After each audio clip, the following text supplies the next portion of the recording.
Hello, everyone. I am Giselle Aguiar, the AZ social media whiz, and I've been doing internet marketing since 1995. Yes, since before the internet was a household word. Today, we'll go into the major social media networks: Facebook, Twitter, LinkedIn, Instagram, YouTube, and Pinterest. And I'll also cover some of the new kids on the block, as well as new features and how social media works together with search engine optimization, or SEO, and content on your website.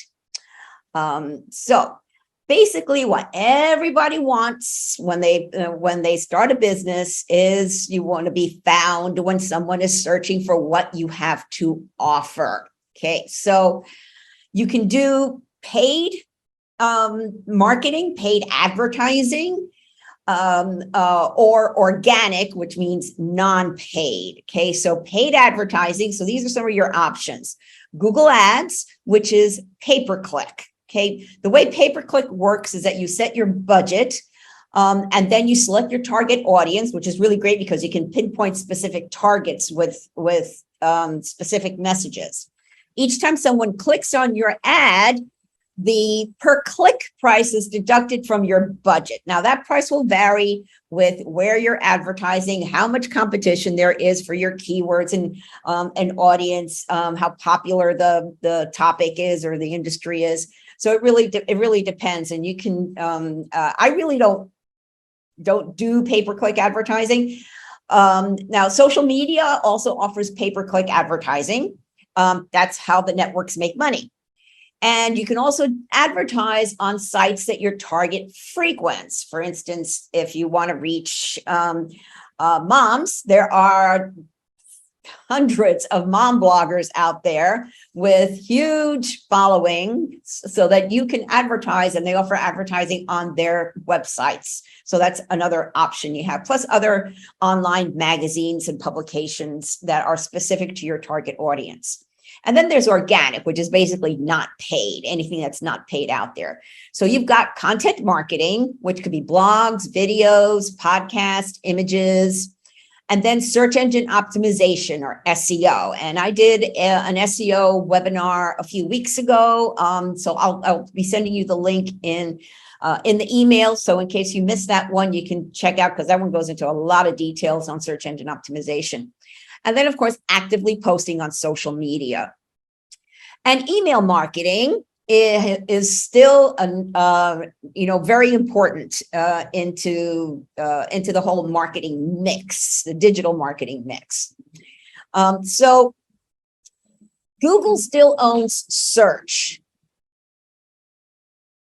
And so this is the current, they still have 87% of all searches in the United States. Let's just start pulling the global, since I'm getting people from all over here. But, and the link to stat counter will be in the PDF. So if you want to find, like for you, specific area of the world, you can go to their website and get specific data on there. But though Bing and Yahoo DuckDuckGo actually uses Google's algorithm, but DuckDuckGo has firewall, so supposedly you people don't get you don't get followed all over the place with what you search, but it still doesn't block you completely. And then Yahoo actually uses Bing's algorithm. And Yahoo started out as being a directory, but it's still around. It's changed hands, ownership a lot of times, and but they're never gonna be Google. They're just never going to be Google. So Google wants fresh, relevant content written for the human reader in natural language, and that actually gives you search engine optimization. So as search has gotten smarter, it now figures out, or tries to figure out, the context or intent behind a search term. Again, it tries to. That's why you see people also searched for. So it's anticipating what you may be interested in. So you need to think like the searcher. Okay, what are they going to enter into the search box to find you? The consumer is in control. What are they searching for? How will they find you? What comes up in search? Well, obviously your website's going to come up in search. So is content. So blog, videos, pictures, images. and social media. Okay, so Google actually indexes LinkedIn posts, Facebook profile pages, and tweets on Twitter. Okay, so you need to really put yourself in your target market shoes. And that's not easy to do because you know your business inside and out. So you got to separate yourself from the business and take a step back and put yourself in your target market's shoes and get into their minds and brains and what they're thinking. Okay. So one of the big things that you're doing this for is building trust and credibility. People buy from whom they know and trust. So we know today's world, a reputation can be lost in seconds. Credibility is the most important aspect of your business that you can build. And how do you do that? By participating, engaging, being active in the social networks, creating what's called social proof. And this is reviews on Google, on Facebook, on Yelp, and then also comments to your posts. And the number of followers you have, the number of likes you have, and then posting relevant posts relevant to your business. The next thing is being honest and transparent. There's so many fake things out there, and it's a major problem out there. And it's really hard for the social networks to weed out the fake people. So they want full disclosures. Make sure that, your about sections are filled out. You have about pages on your website, who's behind the company, that your company does exist. It's a real company and you're credible. And that's also promises made, promises kept. Okay. So if you promise that you're going to do something, if you're going to deliver your e-commerce products by a certain time, you better deliver. Okay, and be honest. If it says, okay, you're behind because of supply chain issues or whatever, we're in back order, it's going to take, a month to get to you. Well, we're getting close to the holidays. So people that are buying stuff for the holidays are going to, they want it before the holiday. So you want to make sure that all of that in your e-commerce is, that is thought out and planned out properly. So another question you need to ask yourself is, what makes you unique? What makes you different? That's your USP, your unique selling proposition. Okay, so what makes you different from everybody else? Okay, so the searcher is thinking, how can you help me? What's in it for me? Okay, how can you alleviate my pain point? Okay, notice I'm wearing these gloves because I literally have a pain point in my wrist here. That's arthritis. Okay, so if you're in anything health and wellness, people search to alleviate symptoms. Okay, problems. Okay, there's lots of people that have problems. There's parenting problems. There's there's dealing with tons of different problems. So do you have a solution to my problem? Okay, so that's what the visitor, what the people are searching for. And they're looking for answers to questions. Sometimes they just have a question. All right, so you want to answer those questions. So once you've defined and you got to define your target audience. And I really don't get into that here. I've done that in past webinars, and I have a free Define Your Target Market workbook. That's one of the first things you really need to do, but I'm not going to get into that here because I want to focus on the social media networks. But you want to learn as much as you can about them. So which social networks do they frequent the most? So this is basically getting data from the social networks, like that stat counter website that I pulled up the Google stats from. That has a lot of other stuff, like who exactly is on TikTok, who exactly is on Instagram. So you actually get that information. So okay, well, TikTok is really young. Maybe that's not my target audience, or maybe that is my target audience. So you want to know where they're hanging out. What devices do they prefer? What are their buying habits? Okay, what are their pain points? Again, how can you solve their problem? How can you alleviate their literal pain point? Then you need to also look at your industry's economic outlook. And this is really easy to do online. Just search for your industry and then economic outlook. And you can narrow it down also for demographic and local information. If you're local to a certain area, if you're global, then, just put the global economic outlook on there, and you'll get sites with articles. Most of them are free. Make sure you get the most current data from, anything 2020 is old already. So you want late 2021 and 2022. We're far enough into 2022 that there's enough data out there that you should get, current data on there. And then, of course, if you're e-commerce, you need to make sure that you've got your inventory, your shipping, your fulfillment, your security, your pricing. And these days, with the cost of everything going up, people kind of understand that, with gas is really ridiculous right now. So that has to trickle down to the consumer. And they understand, too, that they pay for shipping. So that's one of the things, too, that they're going to be shopping around for whatever the business before you go. So you want to make sure that all this information is very clear on your websites, wherever, if someone's going to make a purchase, or, and exactly what can they expect. But this is all part of the user experience. Okay? And this is huge right now. So the UX is everything a potential customer touches from their initial website visit to the conversion. So whatever it is you want them to do. So check your website and UX and all the web browsers and mobile devices to make sure everything looks and works well. A bad UX can cost you sales. Okay. And this is relatively new in Google. It's called continuous scroll. So it's on mobile. So if the Google app on a mobile device, before you used to have to hit tap a link in the bottom to go to the next page. Not anymore. Now it just scrolls continually. Okay, so you don't have no more load results.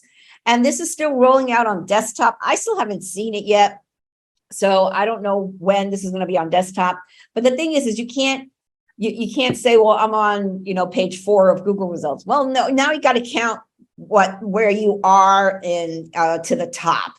And depending again on your competition, that's next. The next thing you need to think about is your competition. So you need to do a little research on your competition. So where do they come up in Google search compared to you?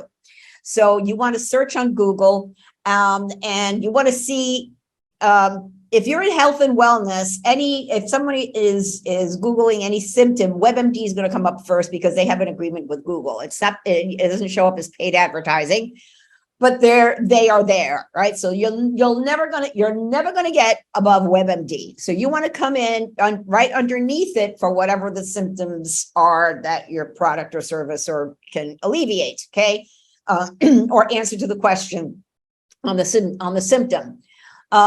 If you're selling products, Amazon's always going to come up first. And unless you're selling on Amazon, then that will help you too, but you're never going to get above Amazon.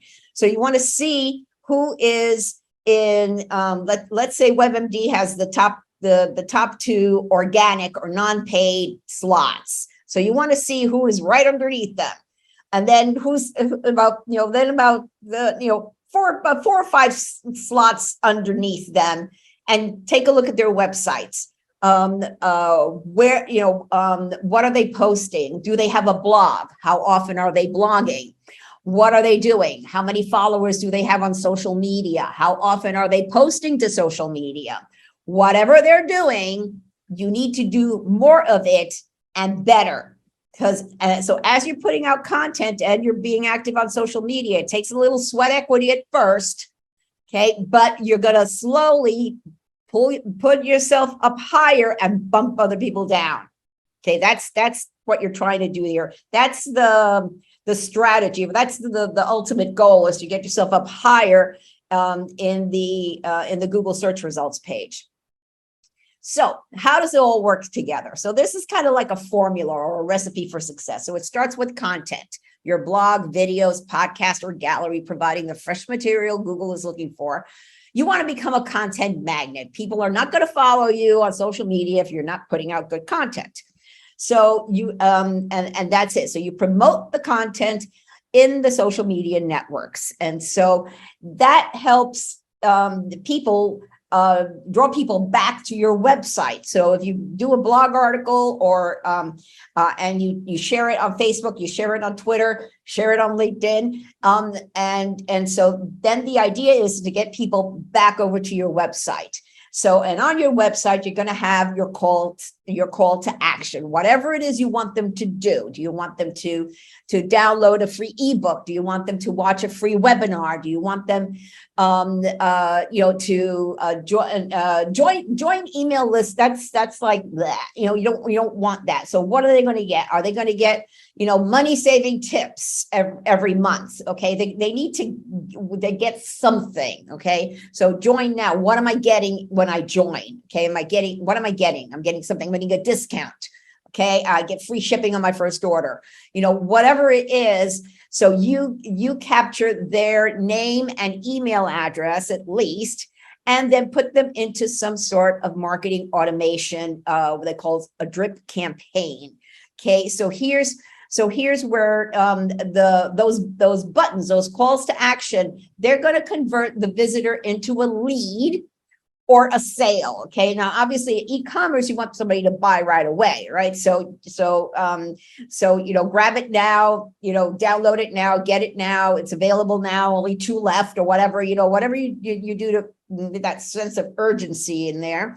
And you want that sale. Not everybody is ready to buy right away. All right. So you might need a little bit persuasion. That's where those emails come in. Okay, you can put a video in the email, explaining what you do, and you can ask a couple of questions to the people when they're signing up for the list. But no more than 3 questions. I remember I was signing up for a webinar one time, and I was like question 6 already, and I'm like, okay, I don't need to see this webinar that badly. Okay, I don't have the time to fill out everything about my business here. No, all right, so. You just want to ask, 2 or no more than 3 pertinent questions, and this helps segment your list so that, for instance, I worked with somebody who was doing parenting classes online. So parenting classes for kids under 10 are going to be different than parenting classes for tweens and teens.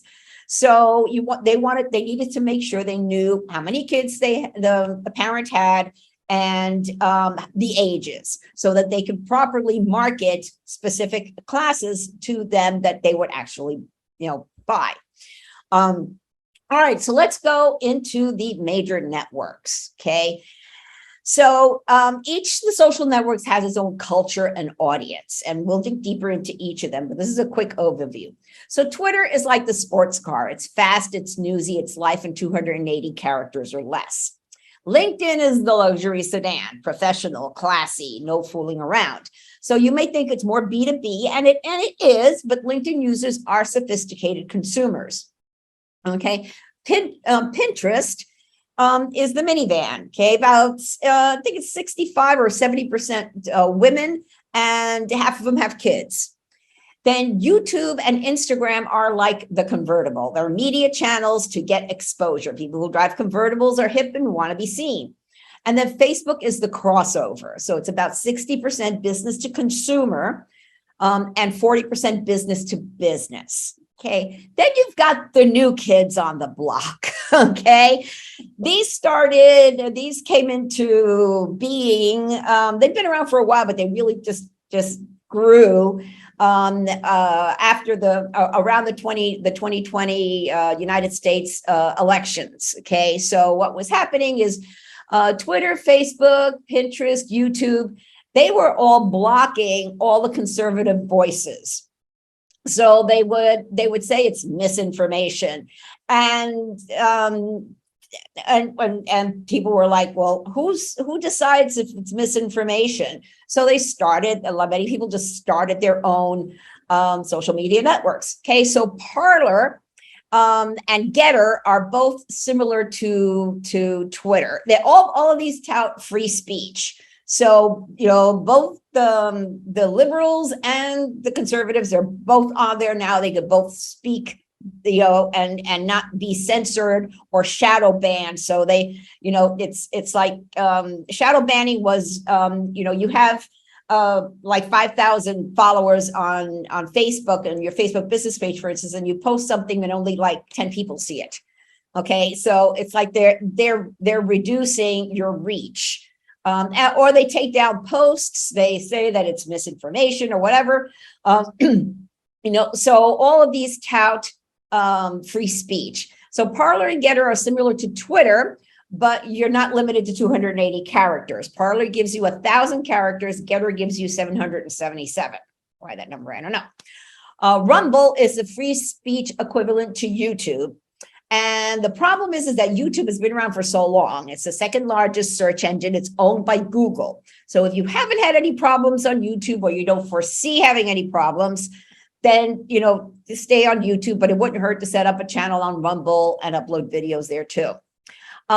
Frank is Mike Lindell's network. Yes, the My Pillow guy. Truth Social is Donald Trump's new network. Telegram is like Messenger, and you can post anything and people can follow you. You set up your channel. You can also set up communities there.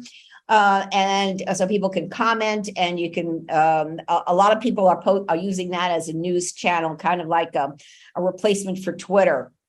And then Gab is more like Facebook. So on Gab, you have groups that you can join and start networking with potential customers. But again, remember that these are relatively new. They don't have the following that Facebook has, billions of, 2 billion people. Facebook is still the biggest. However, they're growing quickly, and getting on these platforms on the ground floor does have its benefits. Okay, you get more visibility from serious users. And there's not much data on them yet. My advice is, once you have a presence established on the main ones, then try the new ones. Okay. So basically, social media networks evolve with the times, and your marketing should too. So if your budget is tight and you can't afford to hire someone to manage your social media for you, you need to learn as much as you can. So if you decide to hire someone, make sure the person has experience in marketing on social media, not just posting on it. Marketing is an essential function of your business. Don't give this job to someone with no marketing knowledge or expertise. So the next big question is, which network should you use? Well, like I said, you should have a presence in the major ones. They're free billboards and listings, okay? But focus and spend time on where your target market is, and the ones that are bringing traffic to your website. So like the first month, the first 30 days, you're going to post evenly to everybody. You're going to write articles so that Google will notice you, and you're going to share them over on social media. At the end of the first month, you're going to look at and you're going to have Google Analytics set up on your website. It's free, but you need to have that on your website. So at the end of the first month, you're going to look and see where your people came from. Now, more than likely, the search engine is first. Okay, so they're always. And so then right underneath them in your analytics, there's going to be the social networks.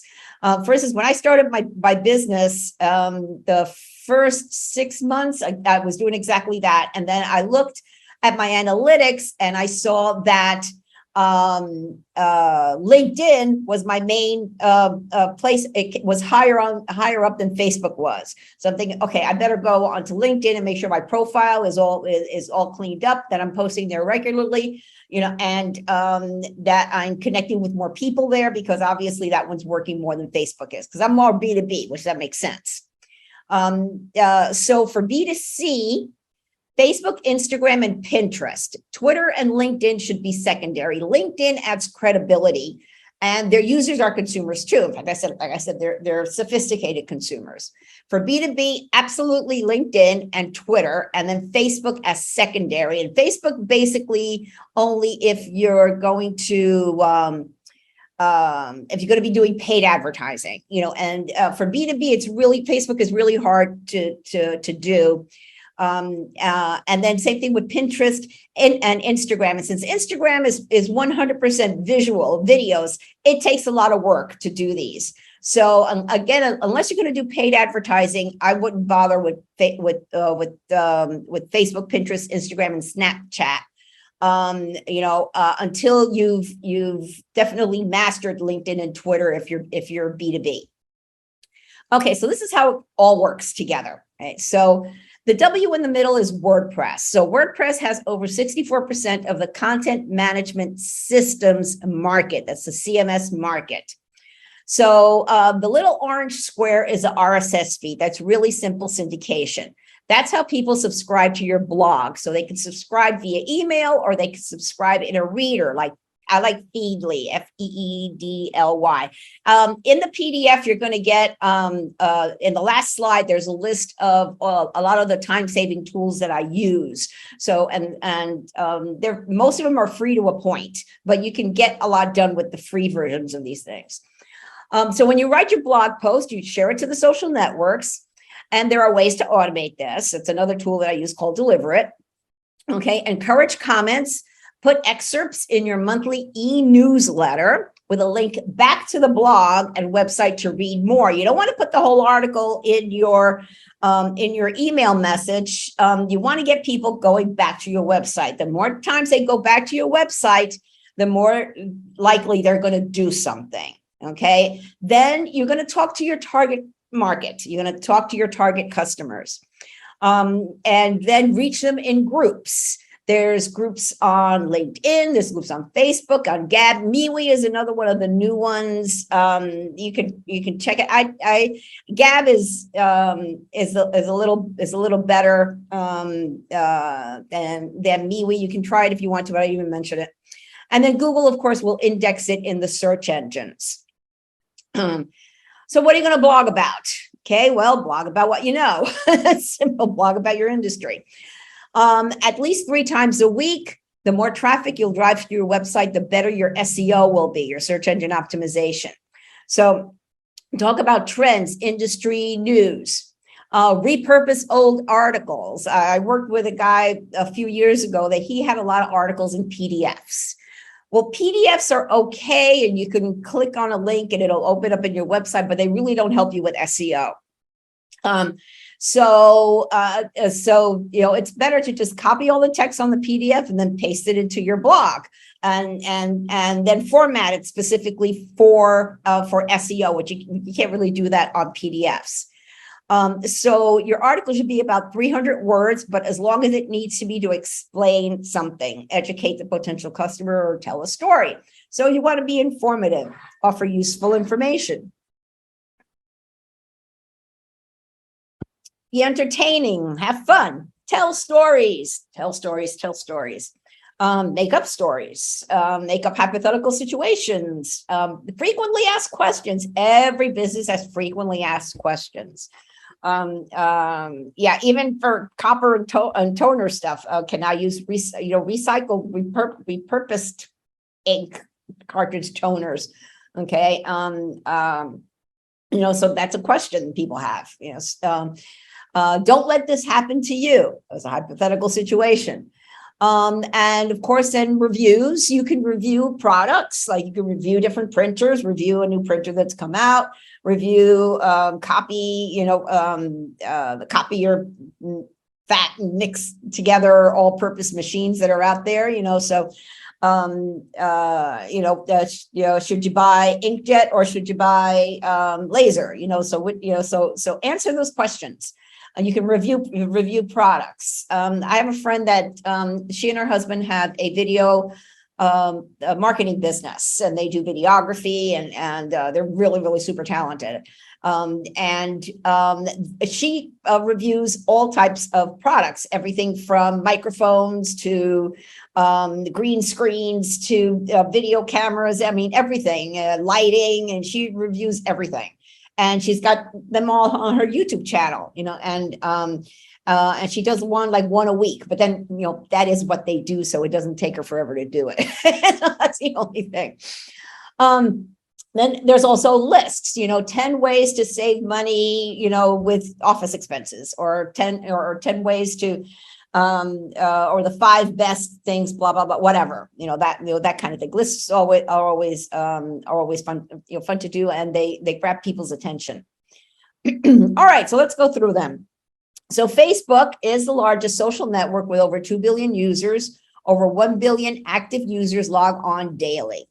And again, Facebook is more B2C than B2B, but everybody's on Facebook more or less. Okay, so you do need a personal account to create a business page, and you have plenty of space in the About section to tell your story, highlight products and services. And for e-commerce, you can also set up a store from your page on Facebook and on LinkedIn, not LinkedIn, Instagram. Okay, so here's the latest on Facebook. So Facebook started rolling out, that means that not everyone sees the changes at the same time, a new feed tab that will be different from the home tab. So, and they're probably on the mobile app before you see it on desktop. I'm not quite sure exactly how they're going to do it on desktop, but it's mostly first on the mobile app. Okay, so they're going to focus more on videos. And I just did an article for somebody that's saying what's coming in 2023. Okay, videos on Facebook. So pre-recorded and live videos, native videos. I mean, it's uploaded directly into Facebook, not a link like a YouTube link shared on Facebook. So you're going to upload it directly. So it's called a native video. And then shorts and stories. So shorts is technically the YouTube term for the short videos. They're actually calling them reels. They're actually they're grabbing that from Instagram. Well, Facebook is owned by Meta. They changed their name, and so they also own Instagram. So your Instagram connects to your Facebook page. So they have shorts and stories now. So for local brick and mortar locations, you want to encourage your customers to check in. Offer to take a picture of them with their phone and make sure they tag your business. Okay, so you're going to see in the feeds tab, you're going to see content from pages you follow. Now, also, their Facebook algorithm is going to be similar to Instagram's, where you start seeing like reels and posts, what they think you might be interested in based on what you've liked and what you stopped and looked at. So they count all that. It's not taking anything away, but it's adding posts from pages that you might be interesting, from pages that you've never engaged with. Okay, so how do you, with a brand new Facebook page that nobody has engaged with at all, how do you take advantage of this? Okay, so here's some more Facebook tips here. So you want to make sure that your profile is 100% complete and you have keyword-centric descriptions. Okay, and this is important because you're feeding Facebook's algorithms with the keywords pertaining to your business. This applies to everybody, companies who offer either services or products or both. Okay, make sure your cover graphic, that it should reflect what you have to offer in a glance. I was talking to a realtor earlier today, and so she has a picture of herself, which is lovely, but no, you want pictures, you want maybe do a little collage of houses in the East Valley in Arizona, so instantly, okay, hey, here's your dream home. Okay, I can help you find your dream home. Make sure your logo is clear, and that's your avatar or icon. It's the little square or circle that you see on social media. And so if you have text in your logo, make sure it's not too small, that it is legible. I was looking at somebody else's, and it goes, I can't even see what that text says. So I'd like take it out completely and bring the name down to the middle of the circle, and so then that'll look better. And you can put that text wherever on the cover graphic where it's a larger graphic. Then you have your call to action button, your CTA. Don't put visit website. That's not a good call to action. Use learn more. It's a better command. You only have a few things. Another one is book now or shop now, I think. It depends. They're different depending on which network you're on. But you want the one that most pertains to what you want people to do. If you're going to put message me, okay, so you've got to make sure that you've got Facebook Messenger installed on your mobile devices and that you respond to people within a reasonable amount of time. If not, take that out and just send people over to your website. Okay, every post should have text. Okay, and I've seen this. I've seen the message on the images or that message in the videos, and there's hardly any text in the post. Now that doesn't help with discoverability. Okay, the algorithm search engine needs text, so use relevant hashtags consistently also. And you can put up to 30 hashtags in Facebook or Instagram post, and LinkedIn doesn't have a max on the hashtags at all. All right. And you can create your own hashtags. In fact, I'm going to be doing a webinar on hashtags in a few weeks, specifically on how to create hashtags and use hashtags on all of the networks. Encourage followers to comment by asking questions like, what do you think? Or which one do you like, A or B, or yes or no, whatever, so you want people to comment, and always add a link on Facebook. It's a call to action. Check this out, or visit, check out the article, read this, watch this. If you're adding a video, you'll add that command in there. Now, links don't work on Instagram posts, only in stories. So Instagram business accounts connect to your Facebook business page. So if you're on Instagram, you can share your Instagram posts over to Facebook. However, links don't work on Instagram. So even though that's going to be a time saver, you posting directly to Facebook with the link is going to help with search engine optimization and help drive people to your website. On Instagram, people have to go to your bio to go find your link. There you can use a tool like Linktree to have a page with your several links, your blog, your YouTube, wherever. But if you put them in the post, they don't work. You can't copy them. It just doesn't work. They do work on stories. But when the story from Instagram goes over to Facebook, they don't work in Facebook. Okay, so I know it's confusing. You want people to visit your website. So clearly that's what you want. That's what you want them to do. Okay. And I'm thinking, how am I going to have time to do all of this? And it's like, okay, I'll get to that. All right. So if you have a brick and mortar location, you are a location to Google. So the location will come up in Google Maps, both on desktop and mobile searches. Now, the business profile on Google is not a social media account. Okay, so you need to set this up for your business with a Gmail account.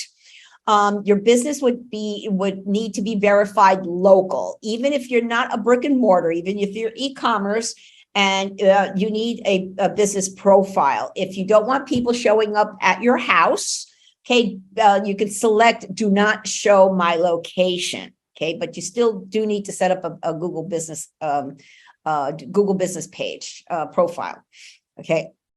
And for local brick and mortar locations, if you want people to come to your office, your restaurant, whatever it is that you have, make sure your name, address, and phone numbers are identical in every single listing and profile online. And that means watch your abbreviations. Everything needs to match. So the Google Business Profile, you can put posts on there. Okay, and so using Deliver It, which is one of those automated tools, you can automate blog articles to go directly. So this is what a blog article looks like in Google Business Profile. So learn more takes it to the article. And what's nice is it's automated. So as soon as you publish your article on your website, Deliver It takes over and sends it out. So they check on, like every hour or whatever, or every 30 minutes. I don't know how often they check. And they go out and send out the article. And you can set it up to send it to all your social media, even Pinterest. And also you can create an ad or a promotional post using Canva. It's a free graphics tool that's online. Canva.com. Again, the link is going to be in there. And you can, but again, keep in mind that Google My Business is not a social network. So you want to post business related content only. So, and then if you're doing a post, like for instance, I post all of my webinars on my Google Business profile, and I put sign up as my call to action. Okay, and also you do have a free basic website that's available here, but you are limited as to what you can do with it.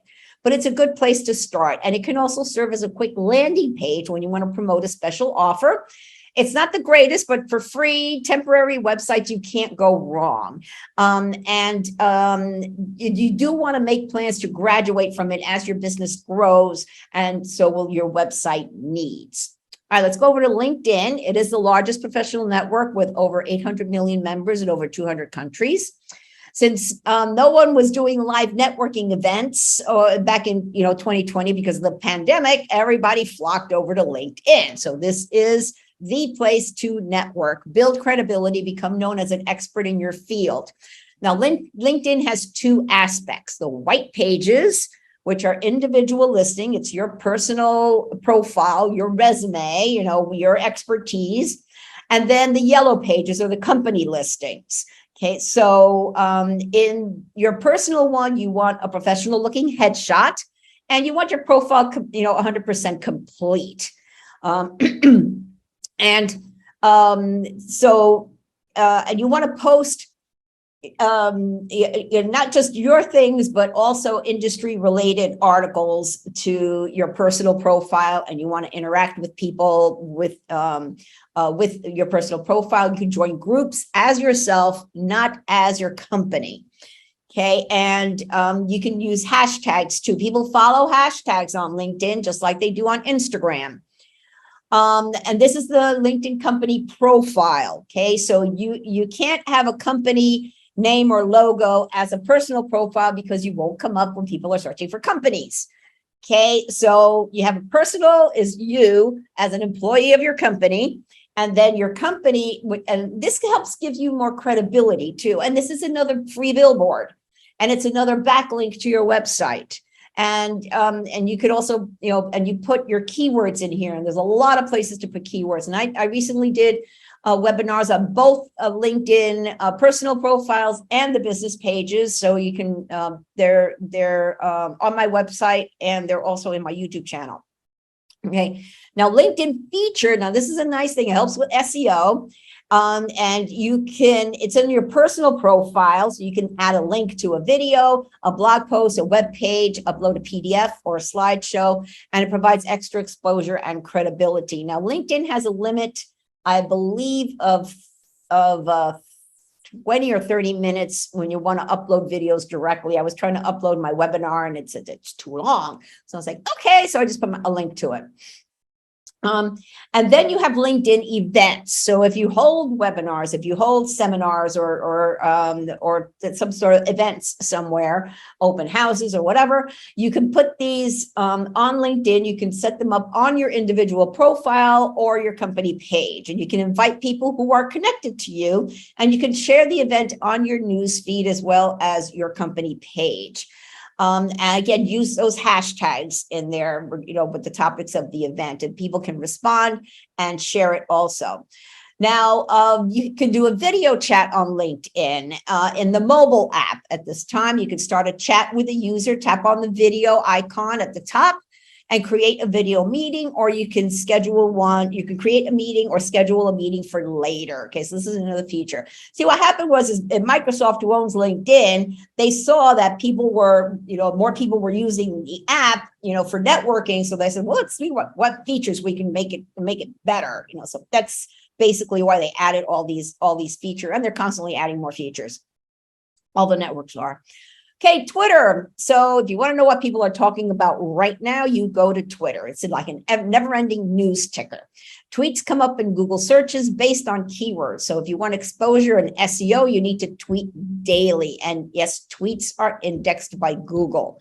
And you can easily do 10 to 20 tweets a day because it moves so fast. Now, there's a free tool called TweetDeck, which is for Twitter by Twitter, and you can schedule them out through the day and post eye-catching pictures directly to Twitter for extra exposure.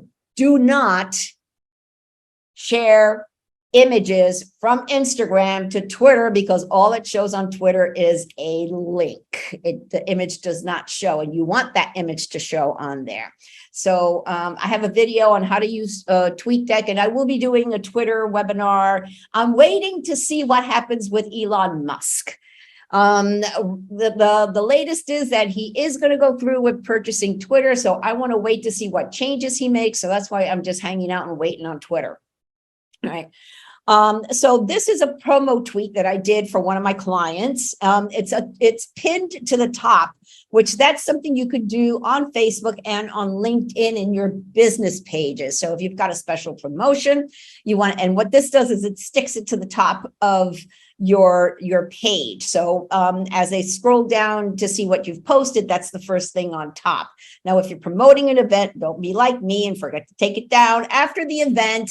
And 2 weeks later, I'm like, oops, I should have taken that down. Okay. So, but note the hashtags here. Okay. So we were promoting his the Whole Life 180 weight loss program.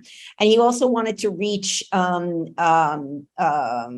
baby boomers, with a healthy aging campaign. So those are the two hashtags we use. Now, Whole Life 180, that's a custom hashtag. I just made it for him.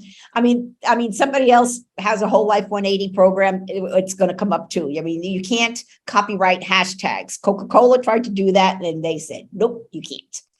So healthy aging is a little bit more generic. So the idea is to use them consistently in your posts, and they work on all social media networks and their strategies. Again, I'm going to be doing a webinar specifically on hashtags in a few weeks. I don't know if I'll make it before the end of the year or not. It'll be next year. I'm not sure, but that one's in the plans. Twitter has what's trending. Okay, so at any time of day, you can log on to Twitter and see what thousands of people are talking about or what's trending. Okay, some trends on Twitter may seem stupid. Sometimes it's breaking news. Sometimes they give you a gift that you can ride on the trend's coattails. However, always check to see why something is trending to make sure that it's not some crisis. Okay, so watch for holidays, observance days, and awareness days. And I just published the list for November. So besides Thanksgiving in the US, there are other global holidays, international holidays that will be trending. Now, how these usually trend, if it's November is XX month. Okay, so those usually trend at the beginning of the month. So if you can spin your marketing message around that, then post those. They'll be okay posting them throughout the whole month, but you really want to take advantage because it'll probably be trending in the first couple of days of that month. Sometimes it's a week, it's an observant week. So that week, and there's a lot of stuff in and around the US Thanksgiving time that you can take advantage of, even if you're not in the US. So those are usually trending either on Sunday or on Monday. So you want to take that into consideration and use TweetDeck to schedule it out. And then you've got these that I'm showing you here. These are like every day, so today it was Thursday Thoughts. It was also Thankful Thursday. We are heading into Thanksgiving time. And even though Canada's Thanksgiving was, I think, a couple of weeks ago, and it's a U.S. holiday, but you can do Thankful Thursday, and Thanksgiving is something everybody should be doing. But you also have Friday motivation, Monday motivation, Thursday thoughts, Friday feeling, Saturday morning, Sunday morning. Wednesday wisdom is one that anybody can put a motivational quote in there, and then an article that goes with it, so the idea is to get that exposure and get that search engine optimization by taking advantage of what's trending. Now, besides these, sports will also be trending depending on the time of day. Towards the evening, I actually see a lot of soccer, European soccer, or football, European football rather than American football, trending early in the morning for us, which is like afternoon for Europe, so or whatever their soccer games are, but that's usually trending on Twitter. So that you can take advantage of that. Anything sports related, so you got to watch when the sports games. Now we're in the World Series for baseball, and we're going to be getting into the American football playoffs coming up. So all that's going to be trending, and then also TV shows trend. If you can relate your product or service to a TV show, do it. Take it. Take advantage of that, or any type of event. Again, you can plan them out. Sometimes you need to have several graphics already created and on your phone or tablet, so you can quickly take advantage of something that's trending, because sometimes something trends for just a few hours and then it's gone. So like obviously Sunday morning after Hawaii wakes up, that's it for Sunday morning, so it fades away. Probably Australia starts it because they're waking up first, so these are things you got to think who starts these things. Okay, so they're like, okay, yeah, that makes sense. So people in Australia start this, so no matter where you are in the world, it's going to be trending at some point or another. So back to my chiropractor here. So this was a Thursday Thoughts one. So this was a motivational quote. So I have their website in the link, because I use this also on Instagram, but this is his Twitter. And so I use their Whole Life 180. I use Get Healthy also here, and hashtag Phoenix, because he is in Phoenix. So then I did this post is sharing somebody else's article on antioxidants. Okay. And I stuck his Whole Life 180 in there also. So if somebody clicks on the Whole Life 180 hashtag in this post, the promo post will also come up with the link to his website. So that's how they work. So you want to use them consistently to classify your tweets and your posts, because they work on all of them. And remember, again, on LinkedIn and Instagram, people can follow hashtags. Okay, so you want to see what hashtags does your target audience follow. So it takes a little bit of research, but you can find those out. Pinterest. Okay, yeah, I'm B2B and I'm on Pinterest. Okay, so because you can pin videos and pictures on Pinterest. Over 400 million people visit Pinterest monthly. Pinterest users are very much in the mode of planning how they're going to spend their money. People use Pinterest to plan, as well as to find specific things that they want or need. And it's considered a search engine rather than a social media site. It is still dominated by women. It's about 60-40. Make sure you set up a business account rather than a personal one. Keep business and personal separate. Verify your website so Pinterest can track pins from your site and pin everything from your website, because it takes the link with it. So when somebody clicks twice on a pin, it goes back to the originating website. And this is also creating a legitimate backlink to your website, which helps with SEO. So when somebody says, okay, so this is one of my favorite clients, and she had different she has an online art gallery is what she has. Okay. So, and these are just some of her boards that she has, so different category boards. So, if you're redecorating, so you're going to want to, if you're looking for gifts, to give somebody who has everything, maybe something like this will be nice. So, so the idea is to continually, especially for e-commerce, to pin everything from your store, your online store. You get 500 characters in the descriptions for pins and boards.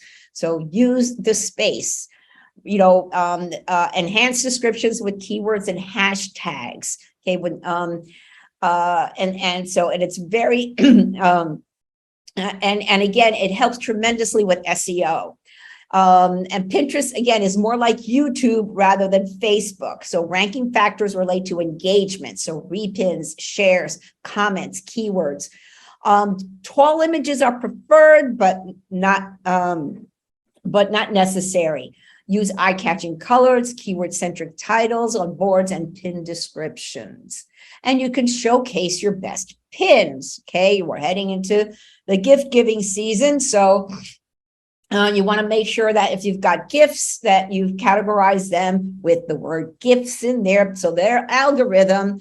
So if somebody's searching for great gifts for the woman who has everything, or the lady who has everything, or the gal who has everything, the algorithm will pick it up and bring up your article. Now, obviously the one on the left here, 19 gifts for women, that's a blog article. So that's a graphic that they created with the cover of the blog article, and then the link goes to their website. And then the unique gifts. This was the gal with the gallery. So again, unique gifts under $75. Okay, so this is a great choice for somebody who has everything. What do you give somebody who has everything?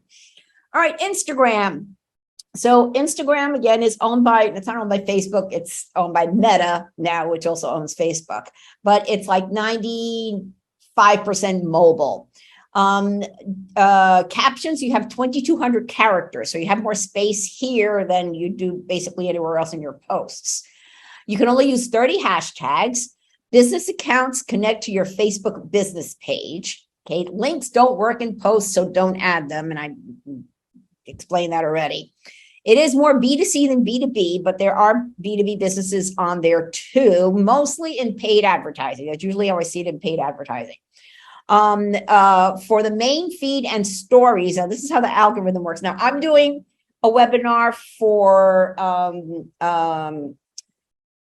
have my LinkedIn webinar that I did a few weeks ago. I have that video is also on my YouTube channel, so you can check it out, which goes into way more detail on Instagram. So the post popularity for a main feed and stories. So when it's posted, who's posted it, engagement, interactions, the length of a video, tagged with a location, and then there's explore, which is the little magnifying glass search icon at the bottom there. So again, so your post will come up there. Same thing, post popularity, interactivity, engagement, and who posted it. And for reels, okay, those are the videos. So user activity, audio track, popularity, video data, and who posted it. So the more people that like your stuff, the more visibility you're going to get. Now, like I mentioned with stories, you want to always add a link on the stories, okay? So everybody's got stories. Some people, LinkedIn took it down and Twitter took it down. It didn't work for them. I'm not sure. You can use the vertical videos on Pinterest, but they're not set up like stories, like you see them on top of Instagram and Facebook now, where you see the stories on the top. And what's nice is they're on top. So if somebody follows you, they're going to see that you have a story as soon as they log on, but they disappear in 24 hours. Okay. So reels stay there longer. So a lot of times what I do is I add, I create a story with animations, and then later I take that story or combine it with a few other stories and create a reel, and then post it as a reel to get extra exposure. And what I say is, like, you want this and more, go check out my website, so, and again, you create basically, when you're doing a story, you can create a mini video with adding stickers and animations to it. Any animation catches people's attention. But what's important again with the stories is you can add a link to your website. Okay, and then Instagram Reels are short videos. So you want your videos to be clear, concise, compelling, and customer centric. Okay, under 30 seconds. Some say under 60 seconds. It depends on which network you're on. It's confusing. But you can upload them directly into Instagram from a mobile device. And so if it's under 60 seconds, they're automatically, you can add slightly longer videos, like up to 15-minute videos on Instagram, but it'll be considered a reel if it's under 60 seconds or under 30 seconds. I forgot what it is. Brand your graphics. So since links don't work in Instagram posts, it's a good idea to put your web address in your graphics and your images. And again, the Instagram algorithm of, again, I just covered this one. I duplicated this. All right, YouTube. So YouTube is the second largest search engine. It's owned by Google, and people prefer to watch a video rather than read a page of text. And video converts more than static web pages. How to is the most searched for phrase. So YouTube has almost 2 billion unique monthly visitors worldwide, over 35 billion monthly visits. I think this was in March of 2021, and with average visit duration of over 21 minutes. So over 500 hours uploaded per minute. Their algorithm offers suggestions based on what viewers watch and don't watch, how long they watched, what they share and like. And then they've got technically multiple algorithms. So the search feature videos are ranked based on how well titles, descriptions, and video content match the viewer's search, and which videos get the most engagement for a search. Okay, then you have up next. That's when you're watching a video and you see the videos on the side. Okay, so how do those work? So the ranking of suggested videos is based on machine learning, that's AI or artificial intelligence. It's understanding of which videos are most likely to, the people are most likely to watch next. So these videos are often related to the video a viewer is watching, but they can also be personalized based on the viewer's watch history. Okay. Then you have your home page or your channel. Excuse me. Okay, so videos are selected based how often viewers watch a channel or a topic, how well similar videos have interested and satisfied similar viewers, and how many times YouTube has already shown each video to a viewer. Then you have YouTube Shorts, which are their form of reels. So these are definitely under 30 seconds. So and they want both short and long videos to succeed. And you'll see now that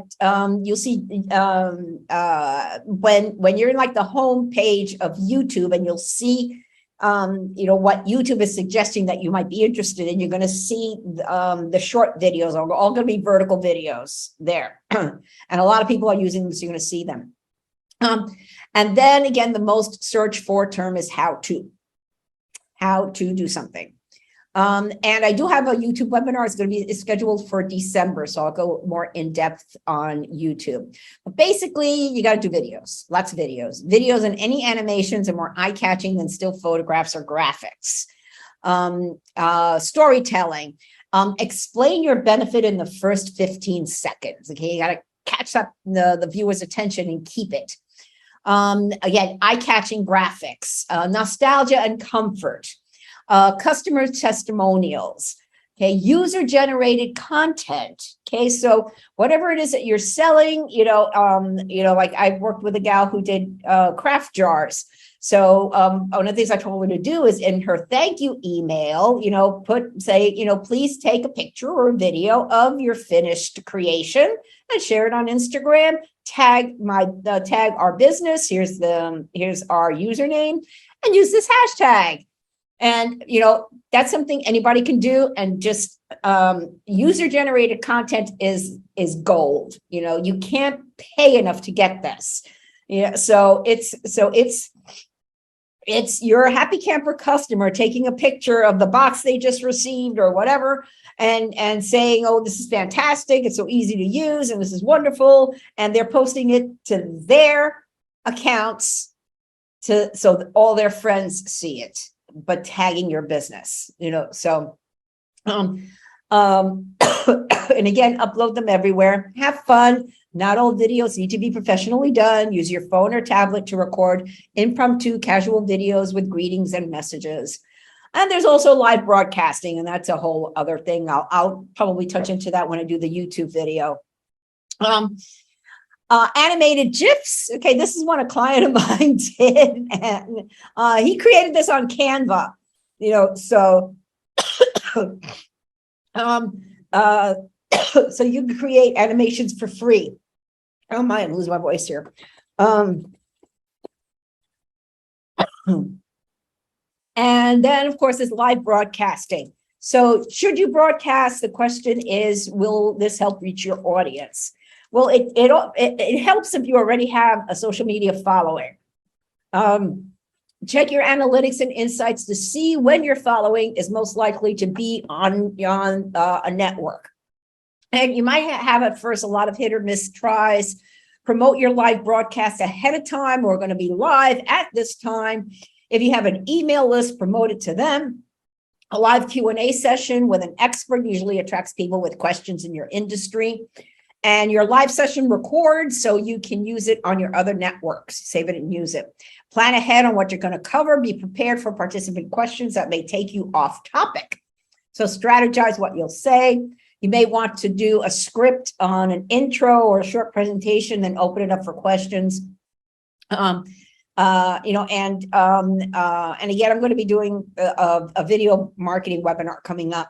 Podcasting is now very popular. Okay, so for me, podcasts are easier to produce than videos because it's just audio. I don't have to worry about this. Is my hair done? Do I have my lipstick or whatever? And it's very popular and it's free to use. You do not have to worry about lighting, and you don't have to have fancy equipment either. Yes, you can, but I record with just these AirPods, so. And they work for me. But some people, depending on, where they are, they need to build a studio or whatever, so, so again, it depends on what you want to do. And I have an article, on my website, and the link is in the PDF. So you can check out, the different types of podcasting that you can do. So you need to decide what type of content you're good at. What type of content you're capable of creating, okay? Because remember, this takes time, right? You need to take time.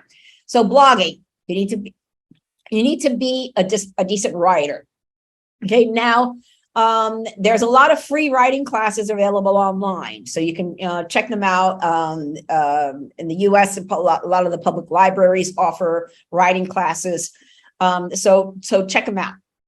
Okay, blog articles should be between 300 and 500 words, longer if needed. Okay, then video, it's easy with cameras on mobile devices and laptops. So what about editing? So I also suggest to invest in a tripod. So with a clamp, you can steady your phone or your tablet on there. There's free video editing software. If you have a Mac, it's iMovie. It's already installed. On PC, you can get Movie Maker. And that's also free. YouTube also has an editor, and there's also different video apps. Excuse me. I have a Mac, so I use iMovie. But there's also ones that you can use on your mobile device. Again, podcasting is another option, and then there's static graphics or animated graphics. And I love using Canva. It's a great tool. It's a free tool to use. You can upgrade to get other features in there. Influencer marketing. This is again another. This is like a whole other thing here. But this is vital for both B2B as well as B2C. This is where you find someone with a lot of followers on a given network and hire them as a spokesperson. You can get lucky, and an influencer may love your product and service so much that they will talk about it for free. Now, and I have several articles on my website on influencer marketing. So you can just click on over my website and just search for influencer marketing, and and you'll see that article. So how often should you post on social media? This is social media. This is a 10-4-1 guideline. Again, it's a guideline. It's not, this is how you have to do it. So out of every 15 posts, 10 should be other people's relevant content. And this is where a tool like Deliverit or Sendable comes in, where you can schedule stuff out and automate stuff. Then 4 should be your original content. So these are your blog articles or a video. And then 1 out of 15 should be a promotional post. In other words, it's not about selling. Okay. It's not sell, me, buy. You want to be informative. You want to share and not sell. And of course, sharing on social media helps with search engine optimization. You also want to optimize for their own internal search engine. We've been talking about the algorithms, and that's what this is. So make sure your bios, your about sections, they're all keyword centric. So the search engine, their searching will pick up. Now, also very important is analytics and insights. So you can see who your followers are, which posts got the most engagement, likes, shares, clicks, or comments. On Facebook, on Instagram, and on Twitter, you need at least 100 followers to start seeing your insights. And so it's important to grow your following. So you want to have those goals if you're just starting out, to make sure you get to those goals. Focus on one objective at each time, each month. Don't be overwhelmed. Don't think you're like, oh my God, don't try everything at once. You try to juggle too many things at once, you're liable to drop some through a crack. Get creative. Use pictures, videos, marketing message, calls to action. Just get creative. Another thing, just look and see what your competition is doing or what similar businesses are doing and get ideas from them. Schedule your stuff out. Don't just post erratically on social media. So have a posting schedule. I like using Sendable. It's a great tool. I like it better than Hootsuite or Buffer. TweetDeck is great for Twitter because the problem with Twitter is you only have 280 characters. So if you're using Sendable, you've got to do Twitter separately. So in that case, I'd rather use that space for another social network and then use TweetDeck for Twitter. Monitor everything. Again, using a tool like Sendable helps you do this. So you can monitor your accounts and see when somebody sent you a message or did a comment. And so it's important that you keep track of that. Here's some don'ts. Don't try to please everybody. Don't take shortcuts. Don't buy followers or likes. Don't jump in without a plan. Don't rely solely on generic data. Don't rely solely on just one network. Okay, don't make claims or promises you can't keep, and don't ignore people. Be social. It's a marathon and not a sprint. Okay, you're in it for the long haul. Be aware the road is constantly changing. And it does take more time in the beginning as you get used to the platforms and how they work, as well as creating the content. And once you figure out what works and keep doing it, it will take you less time to do what you need to do. So here's a recap of everything. So you want to first clearly define your target markets, personas, and you can have more than one persona. And I'll be sending you the free Define Your Target Market workbook. Do your research, your target market. Where are they online? What are their habits? What keywords? Do keyword research. Set SMART goals. These are specific, measurable, attainable, relevant, and time bound. Okay. Then put together a strategic plan. So the strategy is how are you going to meet those goals? And then the tactical plan is how are you going to implement the strategy? So there's two plans involved here. And this is something that I do for people. I can help you do this. Set up your websites and social and optimize them for SEO and make sure the branding is consistent throughout. Set up email marketing automation, your call to action, whatever freebie you're going to give them, whatever offer you're going to give them. Learn how to properly use the tools. That's something I can help you with also. Create and curate content. Okay, again, decide what type of content you're going to be able to create. And then also where you're going to find trusted sources for other people's content. Implement, engage, build a following. You got to do it. Just do it. And then monitor and measure monthly. You want to see where your people are coming from and what's working and what's not working. Okay. Now, WordPress, you have to have a website first. You have to have a good website. So WordPress is the most popular content management system. And so I offer this service. If you want somebody to do a website for you, it'll cost you maybe around $1,000 or more if you want to have somebody do for you. So So this service, I walk you through building your own WordPress website. So you're learning how to build a website, how to edit it, how to manage it, all in about 7 sessions at a very affordable price. So if you want more information on this, you can go to my website, schedule a free 15-minute phone consultation, and we can talk about it. And then bad SEO copy. Okay, so you got to be careful. You have low rankings on Google. You're getting impressions. That means you're coming up in the search engine, but you're not getting clicks. You have a low click-through rate. Or people visit your site and they don't do anything. They're not converting into a lead. So you want SEO copywriting. So you want to get your website high enough on the Google search results above your competition, entice the searcher, your potential customer, to actually click on the listing. And then on your website, you want to walk the visitor to convert from a visitor to a lead or a sale. So this is a new service that I'm offering. Competitor research, I'll do keyword research for you, on-page optimization on your website, editing existing copy, new page copy, social media optimization, and e-commerce optimization. So I'll help write the descriptions on your for your products too. So if you have e-commerce, I can help you do that if you to make sure that the product pages themselves are coming up. Again, visit my website and schedule a free 15-minute phone consultation. We could talk about it. Or you could just buy my book if you want to do it all by yourself and you have a really tight budget. Okay. This is my ebook. It's easy step-by-step, takes you from putting a plan together to putting together strategies for each of the social networks and hashtags and everything.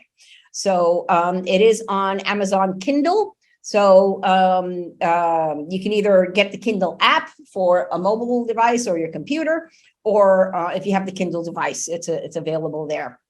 Okay, so we have a few minutes here before the end of our time. So now we're going to open up for questions. So you can put them in the chat, or you can, I see there's something in the chat already. And then here I also have some resources. I also have the graphic dimensions of the graphics. I did this for somebody else, and I'm like, okay, I need to do that for the branding class. I figured I'd stick it in here too. Now, Canva for Facebook has a different dimensions, but these are the ones you want, because you still want it to look good on the desktop. The other one, it's the wrong size and it's not going to look good. Stuff's going to get cut off. So you want to use this.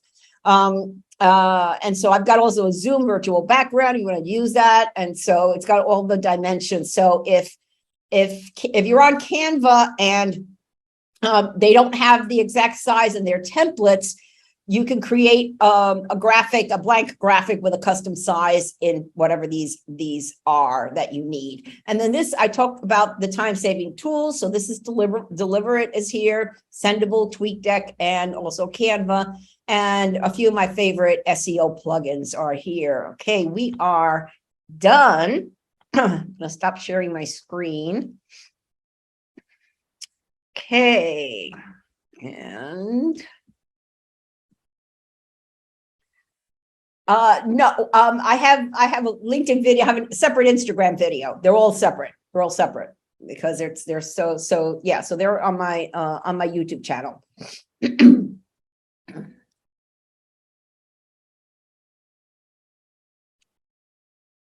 Home renovations. Oh, that's a good one for Pinterest. Kirsten. Yeah, I worked with a contractor once, and so the idea was that I had to have him do boards with different styles of, they were specifically kitchen and bath remodelers, so like what type of kitchen are you just saying, modern, French country, so they had different boards and different pictures of different styles of kitchen, and helped the homeowner plan, as well as to help them decide, how exactly they want their kitchen to look. So definitely, and on the website, it was all gallery of pictures. Okay, I can share my link to the YouTube channel. It's actually in the email I'm going to be sending you. But yeah, something's gonna. So I'm gonna stop. Thank you for watching. If this video helped you, please like it and subscribe to her channel. Then, click on over to the AZ Social Media Wiz website to download the free Define Your Target Market Workbook or schedule a free 15-minute phone consultation and review of your marketing efforts.